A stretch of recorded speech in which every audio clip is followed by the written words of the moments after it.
Well, howdy, everybody. Thank you for joining us again for Nashvilleins Broke Down Sessions. We got a treat for you.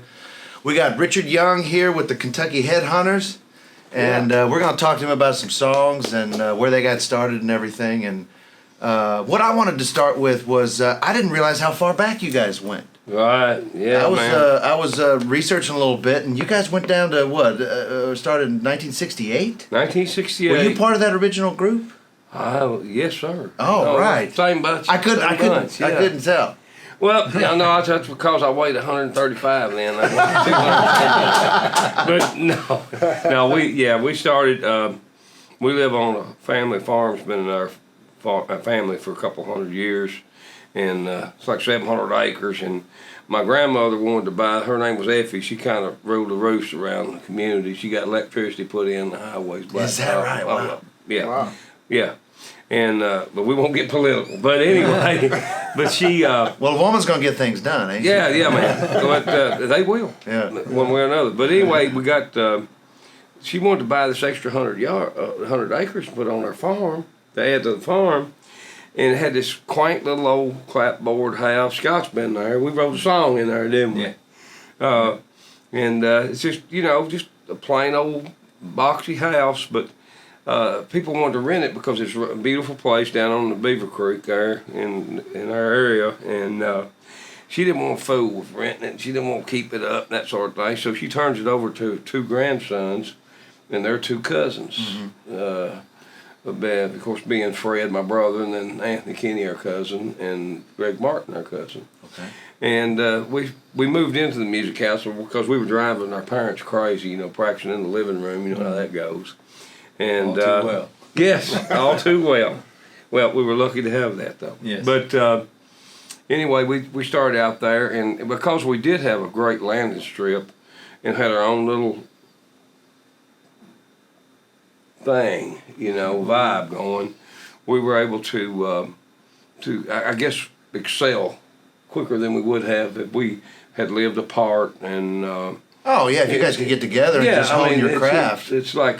We were still in school. I mean, Fred and Anthony were 11 when we started. Wow. Yeah, I mean, Anthony had an EBO bass and Fred had a lovely drum set, but I mean, it was like Jack Bruce and Ginger Baker. I don't know if they ever got any better or not, man. That's what I think they do, But get it going. We actually started there, and by 1970, Southern rock had started to really make a boom, and there were a couple bars around, especially around Bowling Green, Kentucky, which is where Western Kentucky University was, and Capricorn Records was starting to put out acts like the Charlie Daniels Band and the Outlaws and Marshall Tucker. Right.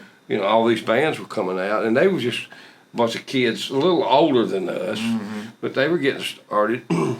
And it was like a white man's chitlin circuit, or white band chitlin circuit. We had the black blues clubs that were chitlin, but all of a sudden there came up all these. There was such a great revival of music in the South with blues and rock and roll and country music and bluegrass, everything.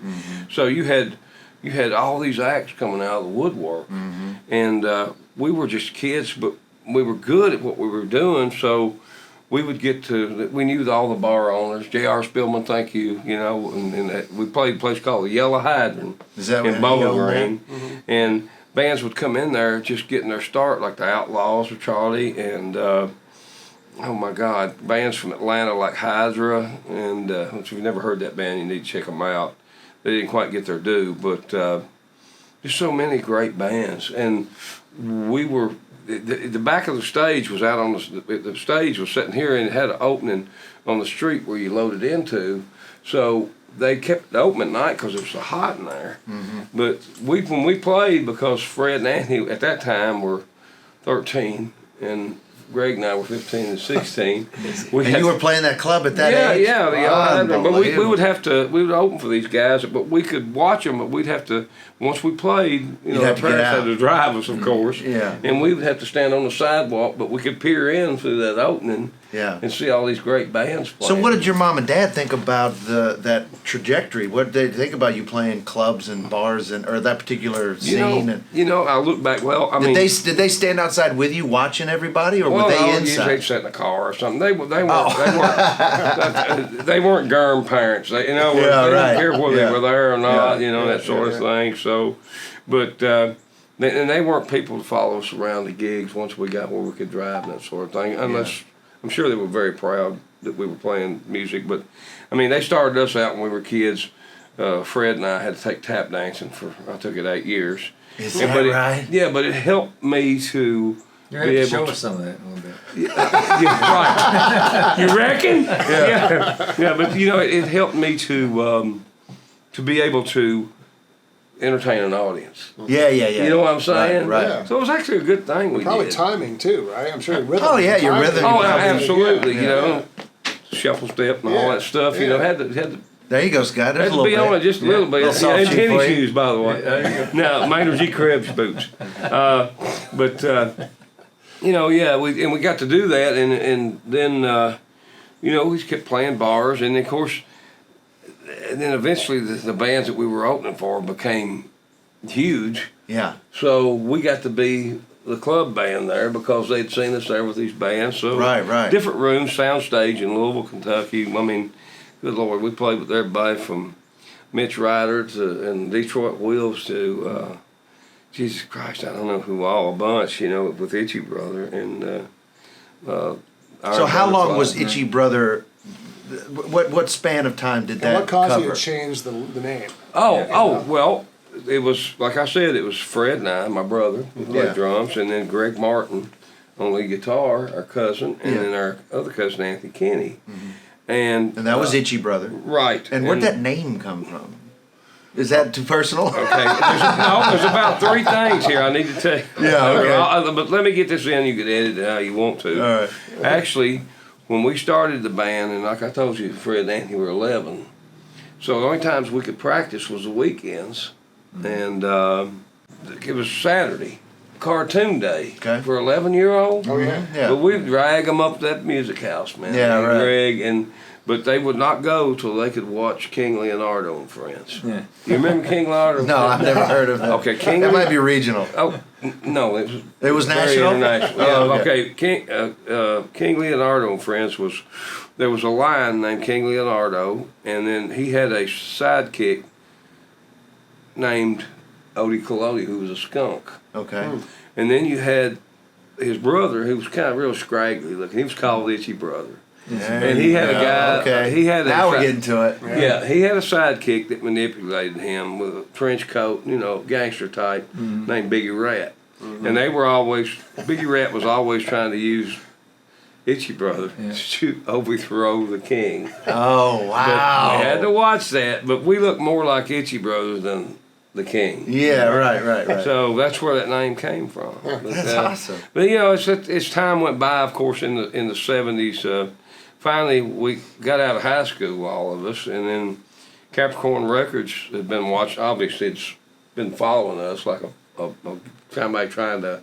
What do you do? Install him? Like like you get a ball team, and they see some Scouting kid it. play. Scouting. Yeah. And so in 1976, I guess, they moved us to Atlanta and started having us play bars and this sort of thing. And they were grooming us to possibly be on Capricorn Records. And That must have been exciting.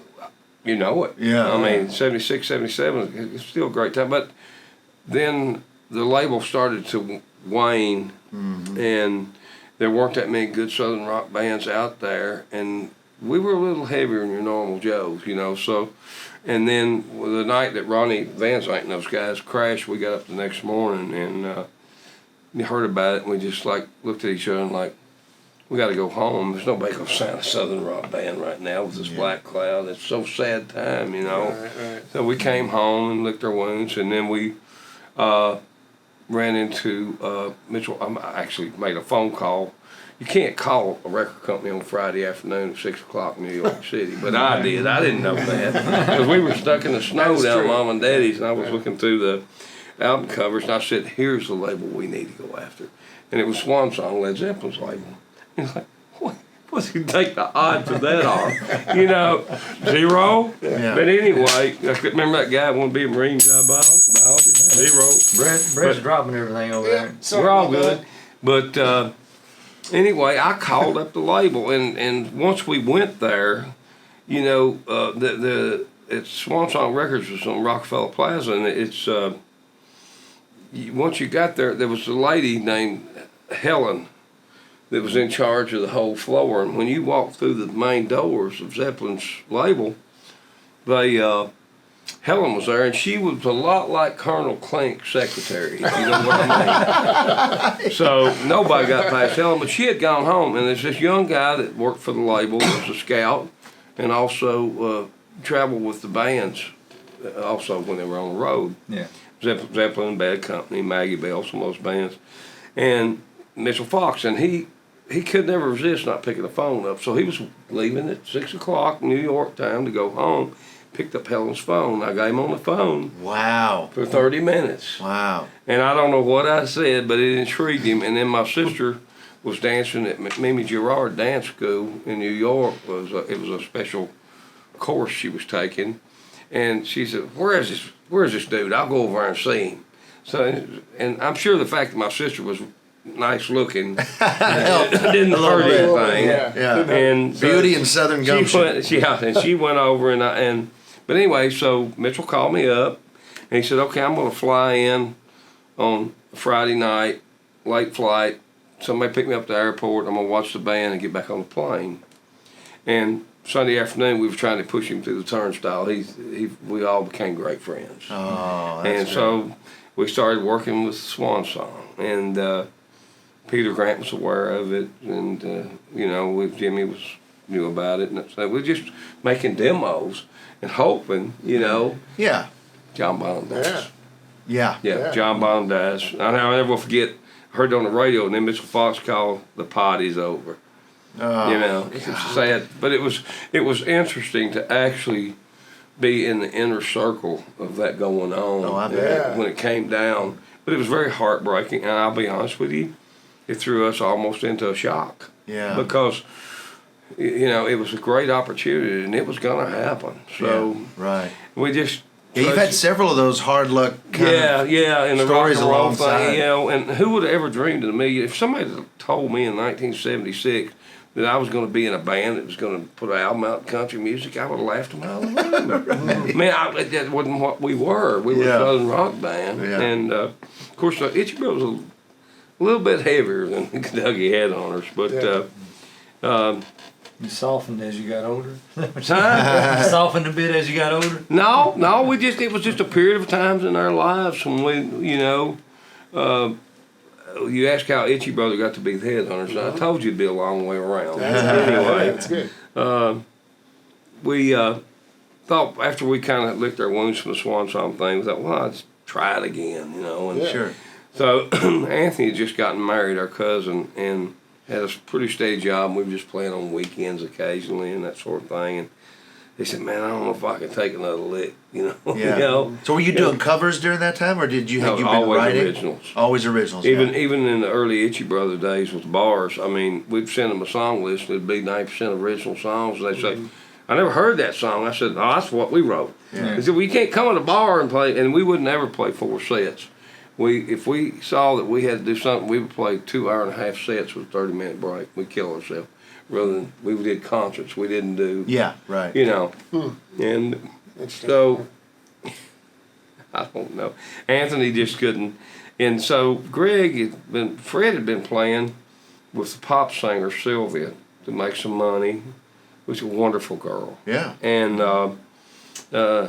And Greg had been playing with Ronnie McDowell, the rockabilly country singer, so the same thing. And Yeah, Ronnie's a good friend of mine, too. I was writing at Acre Rose Publishing Company down here for free. I wouldn't take an advance or anything. I just wanted to learn. Yeah. And Did you commute, or did you live here during that time? no, I never lived anywhere but home. Yeah. Well, except Atlanta for 6 months. But I drive down. My wife was cutting hair, and she'd save enough money for me to have gas for, 2 days down a week. And it was the greatest education because Wesley Rose took a liking to me, who owned the company, and I got to meet all these great people that I admired, like Roy Orbison would come in, Dave Edmunds from England, rockabilly guy, and just that's why we did "Oh Lonesome Me" the song, because the Headhunters, once we morphed into the Headhunters, I didn't finish the story though. Actually, we actually, Fred and I went and auditioned Doug because he and Greg were playing with Ronnie McDowell, believe it or not, at a dollar store convention or party or whatever in Scottsville, Kentucky. And Fred and I just kind of walked in and stood around, and Greg thought maybe he might work. And he has a lot of things about him that were different than us, but he had a lot of things that had a spark to it, that we look for. And so we brought Doug up to Kentucky and started working with him. And in the interim, we had written this albums worth of songs called Pickin on Nashville. And then Doug, brother, moves from Tucson, Arizona. Doug wanted to bring his brother up. And he came up and sat in with us. And I have to say that it was, God gives every bunch of boys one good band, maybe. But he gave us two, and because I saw something in the singing there, that going to Nashville and writing songs and that sort of thing, that I thought might work during the times, because you had Steve Earle, Dwight Yoakam, Lyle Lovett, Katie Lang, all these acts that were roots acts. And I thought, there's got to be a band coming out of this. So, but that's what basically happened with the Headhunters. And Doug's brother joined us up, and he was there until early 1992. And then Anthony comes back in the band to take Doug's place, because Doug and Ricky split for a while, and Doug came back in 95, of course.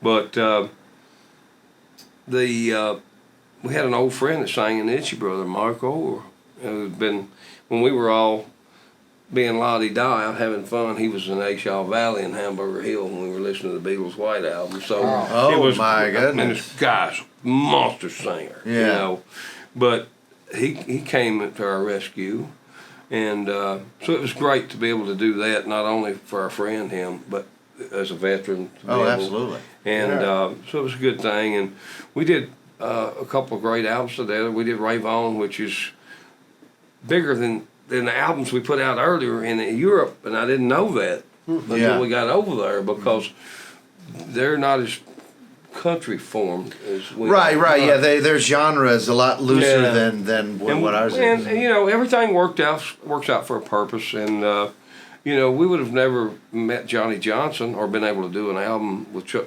who was Chuck Berry's piano player, who's thanks to Keith Richards for tipping everybody that we should do the second album, because I don't know if you guys know the story, but Keith Richards was assigned the job to put a Crackerjack band together for the Chuck Berry documentary.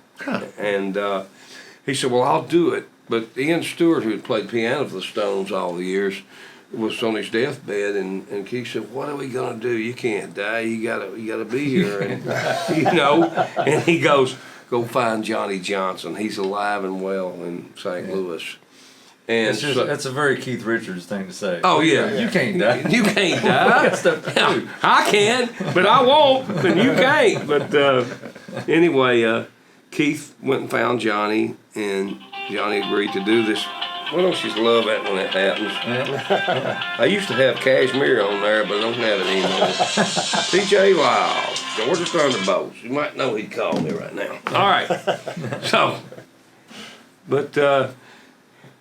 So Johnny did the movie, the documentary, and everybody is watching this movie, and they're watching this guy on the piano.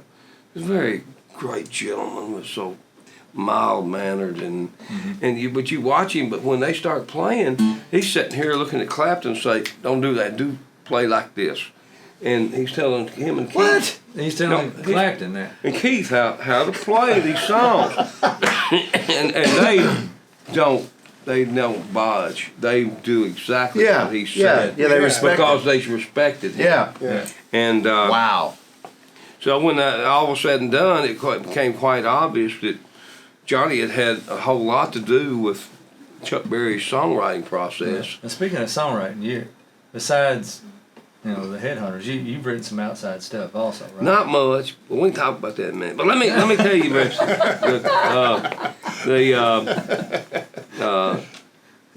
I never had much luck, man. That's like You had a Tracy Bird song, a tomcat with tits. They need my songs about But But let's finish. I'll get this down for you guys. The documentary. The documentary, and then Keith and Clapton did a solo album for Johnny, so he'd have something. Because all of a sudden, everybody said, "Well, I kind of like this guy. Who's he?" So they did an album. Nancy Jeffries at Electra in New York got Keith and them to do it, and NRBQ, the New Rhythm and Blues Quartet. If you're not familiar with them, also, like I said about how you need to be learning about NRBQ. So they got all this team together, and they did Johnny's first solo album, and it was so critically acclaimed, and then also successful for the label monetarily.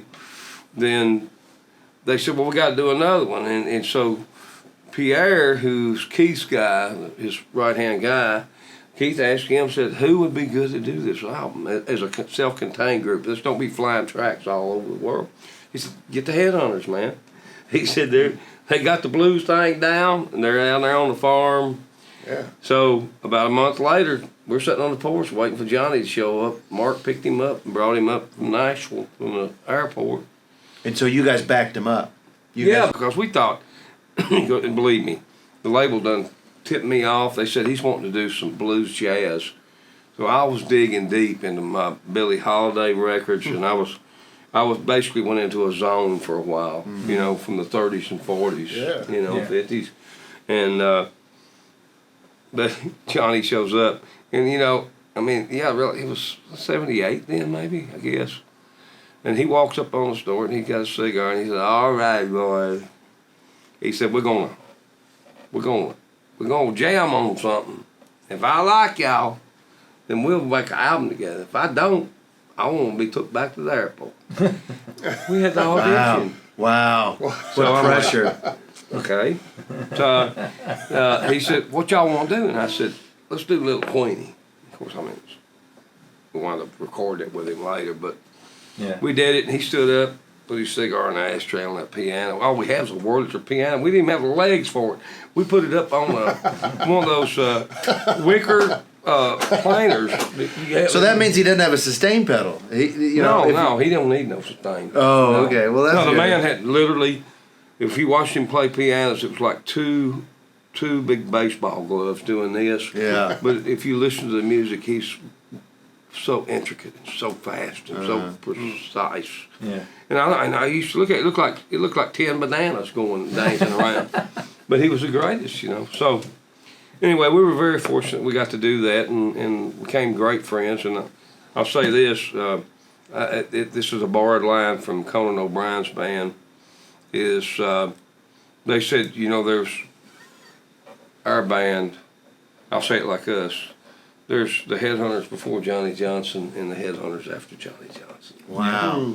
He whipped us into shape, even That's though awesome. we were 50 years old. Mm-hmm. He whipped us into men. Yeah. Professional shape. He would not allow, you couldn't make him play a song twice in the studio. Yeah. The last time we recorded, he was dying from kidney cancer, and his wife asked us, we brought him in to play on an old Freddie King song called "Have You Ever Loved a Woman" on her soul record. And Francis called me and said, "He's not going to be here long. You got to keep him here several days. You guys let him eat whatever he wants, do whatever he wants to do. Most of all, write and record some music." And we stopped. We were making soul, which we actually stopped for 3 days and wrote a whole album and recorded. I remember being in the singing booth, and I was like, "Doug, you got to play the rhythm guitar on this." Anthony's playing bass. And I'm in there, and I would write I had a verse, and then I would have to, during the solos, I'd have to write another verse. Because Johnny wouldn't play it but one time. We called him One Time Johnny. Yeah. John. And if you tried to make him play something twice, when it came time for his solo, he'd start playing Mary Had a Little Lamb or something. Yeah. He'd say, I already told you we got that one, stop. So was that before '89? What years was that you're talking about? No. This was after the success of the Headhunters. Right? Oh, okay. Yeah, that's many. The first album was '93 that we did with John. Yeah. Okay. And then That's right after you guys broke, because you guys broke in '89, and right. right, yeah, Yeah. we released Pickin on Nashville Electric Barnyard, and then then the Phelps boys split, so the other boys came in, and we're like, okay, we gotta be a Southern rock band again at all costs, no matter what it costs. Yeah. And we were able to pull it off, and Yeah. everybody in Europe fell in love with it. And, Yeah. We were lucky. Yeah. That's all. Yeah. Big time. Lucky we had friends to come to our rescue too. So Yeah. Well, that's 80% of this business is luck. It's just crazy. maybe 90. I didn't want to go that far, but you're right. I'll tell you what. Sometimes You're right. I wonder because the old saying, it ain't what you know, it's who you know. Mm-hmm. But that's true to a certain point. But it's just like I helped my son's band, Blackstone Cherry, get started, and I mentored them for years in that old music house and what not to do and what to do and all this stuff. Mm-hmm. But when it all came down to cutting You time, got to perform. I couldn't walk them on stage when That's the right. lights came on. They had to do it, Yeah. and they were able Yeah. to do it. Do you think they took your advice, or did they? They leaned on every word. Oh, good. Unfortunately, they leaned on so good. I taught myself out of a job. They got so good at it now. They tell me what I need to be doing. So which I love. They're good guys too. They're great guys. They cut one of my songs, Blackstone Cherry. Yeah. They've Matter cut of one of fact- Troy's songs too, I believe. Yeah. Yeah. Yeah. On the new album. No, this was, I think, probably the album before, if not the one before that. But I got the opportunity to write with them. What was that song? Oh, you have to ask me that. I don't remember the title, but it was.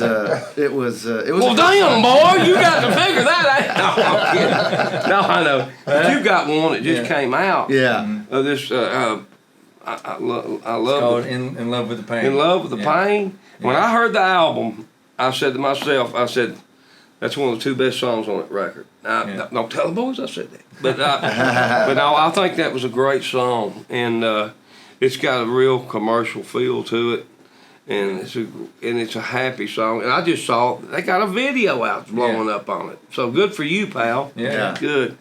Yeah, hopefully I'll put one out. I wrote two with them on this album, so I think they pulled one out of the old days, and then we had another one. If My Heart Had Wings. Yeah. This I think's a really strong song.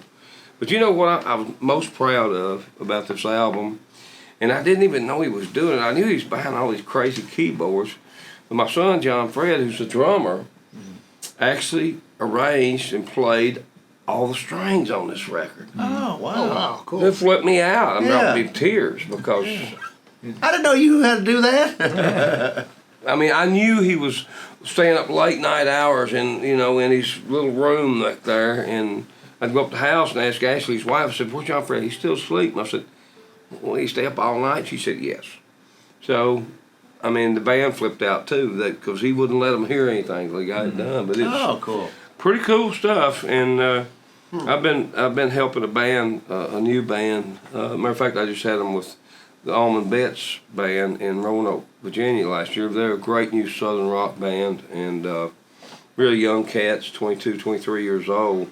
And I mean, a lot of people, if you live through those days, it's, and I don't mean this disrespectful, but it's pretty easy to see through people who are the real deal and people who want to be that. Yeah. Yeah. Without no disrespect, I'm proud that people do that, but these kids, I heard them open for us, and I literally felt like I had found a time capsule with this band that was supposed to be Itchy Brother or on Capricorn. Georgia Thunder. The Georgia Thunderbolts. Check them out. But they're wowing people everywhere they go, and we've had them on a lot of shows with the Headhunters. I've had them with Ace Frehley. I've had them with Cadillac 3. I've had them with all different genres of music, and they always get a standing ovation. And I'm like, I don't remember getting a stand ovation. I'm that age. Wait a minute. Yeah, wait a minute here. But anyway, We'll have to check 'em but out, yeah, you'll have to check them out. But it's great to have. It's great to be able, after Blackstone Cherry was 17 years ago. I got them started, got them a deal in New York, and we sent them to Europe. And of course, they exploded. It's unfortunate for Southern singers these days in our society in America for two reasons. Number one, we live in a society that's called the gimme society. Mm-hmm. And, we're all guilty of it. I mean, I am too, to a certain extent. But people today are so used to, it's almost like a kid who gets too much for Christmas. And you hand them a package, they open it up and said, that's fantastic, what else you got for me? What else, yeah. That's not like that in Europe. And it's not like that in Canada either. Mm-hmm. Because naturally they're under the Queen's rule somewhat in Canada. So, but those people, they either will latch on to you and keep you forever, or they just, they don't say anything. I know Blackstone Cherry's big over there, and Bellamy Brothers are big over there. Yes, there are a lot of different acts. I mean, over the years, so many different acts have caught on.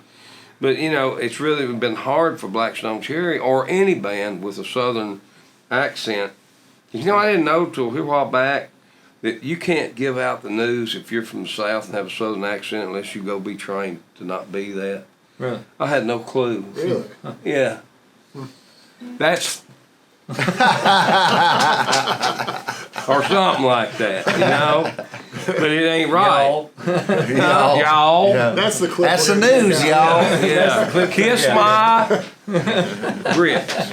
But I think that's sad, and it's a little thing in our society. And somebody needs to get somebody with the ear and go, now don't do that, because it's not right. It's not, because We take the authenticity out of that, too. right, and it's also become a problem in radio, because actually in America, Blackstone Cherry, they got number one song over there right now in the UK. It's been out 3 weeks, bang, bang, bang, like that. But over here in America, there's not a marketplace for Southern roots music. No, but Not really. is there's a resurgence of some kind? Yeah, you no, see? absolutely. Or otherwise, bands like the Georgia Thunderbolts wouldn't be popping. There's a resurgence for it, and the problem's going to be is, will major market radio give everybody a thumbs up and go, let's give them 15 minutes, Like, let's just start a show, like a late night show, because that's the way it got started anyway, on FM radio. Because you had bands like Pink Floyd and Zeppelin, those guys were controlling rock radio in the early days. And then all of a sudden, this thing called Southern Rock showed up, which had been there for years. But all of a sudden, it become a monetary thing where they could make money. It does, Yeah, it always boils down to that. But I pray that sometime soon we will have more and more. Because right now, I mean, if you're a band with a Southern Rock singer in America, you better hope that you sound like a classic rock band, because or the internet radio's saving them, which that's where things are going. But well, we're gonna do a couple songs with you, and I want to talk about them a little bit. "Walk Softly" is one that we're gonna do. How did you guys end up working on that? And 'cause that's a Bill Monroe song. It is. Yeah, and it was odd because really growing up, we listened to the only bluegrass that I really listened to as a kid we had some neighbors that were called Newgrass Revival. Yeah. And they lived down the creek. Well, Courtney Johnson, the original banjo player, lived down the creek from us.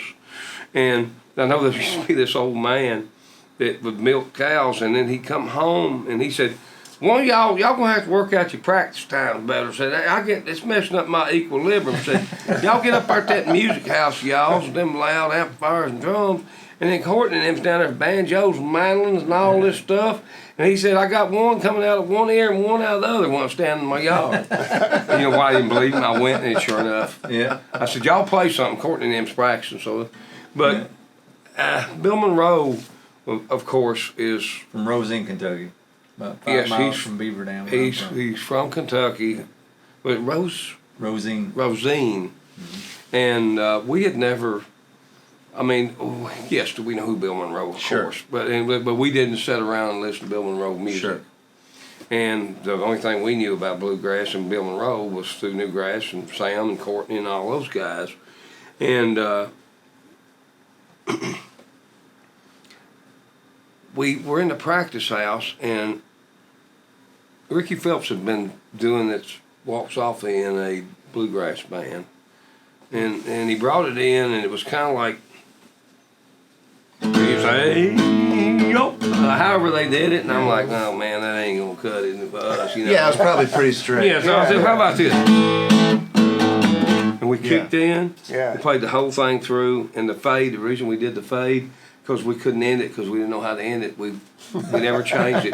It stayed the same forever. That's one way to do it. That's one way to do it. Yeah. And we got it. So then we went in and recorded it like that. Yeah. And Did it surprise you guys how well it worked with what you were doing? you know what? Is we were playing some bars around Bowling Green, not the cool ones that used to be there, but they were okay. And when we were kids, we didn't have fireworks and alcohol in Southern Kentucky. They wouldn't let us have it. So we would go, we're running out of time, aren't we? No, So we're good. we would go to, our parents would carry us down to Dumas's to get fireworks. Okay. And So is that by the border, Moss, Tennessee? right on the line. Yeah. And as we got, Dumas would always get out. He was a marble champion of the world, and that's no joke. I mean, he was a Minnesota fast marble. He could shoot a know that marble was 30 a feet thing. away between two marbles and it'd hesitate to come back to him. That's the way he my got goodness. kids to come back to buy fireworks. And then what happened, you became so well known with him. When you got to be 16, you got to drive like that, drive down there and get a Cole Stroh's, you know. And that's the way that all happened. And so then there was another place in Greensburg, Kentucky, called the Greasy Spoon, and we used to go play and open for Exile when Jimmy Stokely was alive, wow, back Exile, in the yeah. old rock days. Yeah, yeah. When they were on Wood Nickel Records, and Yeah. you know, there'll never be another Jimmy Stokely, the original singer. And but we love the band. We're all great friends. But Jimmy used to call me up, and he said, "Y'all come up here at 11 and play with us. That we'll give you $100 and a case of beer." And it was, I mean, we was like, "Yeah." Yeah, of course. Yeah, we had no That's bread, good payday, Joe. man. Yeah, that was good payday back then. You know, $10 a piece and a case of beer, and we'd go up there, but we'd have that $10 a piece, and we'd stop at the Greasy Spoon in Greensburg, Kentucky, which is where the state police post was, and we'd go in there, and Adolphus Enos ran it, and he was like a skinny, tall Archie Bunker, and he stayed up 24 hours. I don't know when the man ever must have slept early, like off hours or something. But he was one of the guys that actually wore the Kearns hat and the apron. And we rolled in there one night, about 3 in the morning, or one day, I guess. And we all piled in, about 12 of us. We was all in that van, that big truck. And we started, that's where they made the slaw burgers. And they made slaw burgers, chili, and they had ski there. But What is ski? I thought it was whiskey. Is it not whiskey? no. Oh, go. Come on, school us. No, man. What the it's heck a is ski? soft drink. It's a soft drink? Yeah, man. I didn't We know. wouldn't be Because I've drinking heard that at ski 12 is- years old. Yeah. I've been Well, I didn't know you were 12. I was gonna say, When I the wasn't sun- then. I Right. mean, I've been covering that song for years. Like I told you, Yeah. I played those songs in high just school. don't tell anybody. No, but no, I really. had no They idea. bottled did- those. Yeah, I thought it was a slang for whiskey. No, It's no, SKE, no. right? Ski is Yeah. it was bottled in the Double Cola Bottling Company in Chattanooga, and All right. also in Greensburg, Ohio, and in Greensburg, Kentucky. And they, you know, I mean, it went international, but they wouldn't do it. It was family owned. They want to keep it small. I remember it. I'm Yeah. from Beaver Dam, Kentucky. Yeah. Right up the road there. And But I remember seeing those when I was a They kid. they had it there. Yeah. You know, it was distributed in Kentucky and Tennessee and southern Ohio. Yeah, I don't know if it outside made that- it down to Houston, Texas. No, but it's kind of like Arizona, the Texas. cross between a ski, a Mellow Yellow, and a 7-Up. Okay. Yeah, but I don't drink much. Greg used to bring them to the practice house, but we would go there and get chili, and it's still open. It says home of the Headhunters' famous slaw burger. Oh, is that right? Oh, that's awesome. cool. Today. Check that That's Yeah. cool. Yeah. Yeah. That's really cool. But we couldn't sing. Let's all go down to Adolphus Enos, so we had to say, let's go down to Dumas Walker's, Yeah. which we fit into the song with the drive-in and the six-pack. and Yeah, all that yeah. stuff. Well, Right. Richard, So- we thank you so much for coming to join us and Yeah. talk to us about all that. And Well, I'm sorry to be so long-winded, but it takes a while to tell. Oh, man, this is like stuff. history. We love it. This Yeah, is it's history. fun. It was great. Guys, thank you so much for joining us for Broke Down. Thank you guys. Broke man. Down Thanks Sessions. to everybody. Yeah, man. Yeah, Richard absolutely. Young, thank you so much. Can't wait We'll see to- you guys can't next wait to time. All jam right. with you. It's gonna be fun.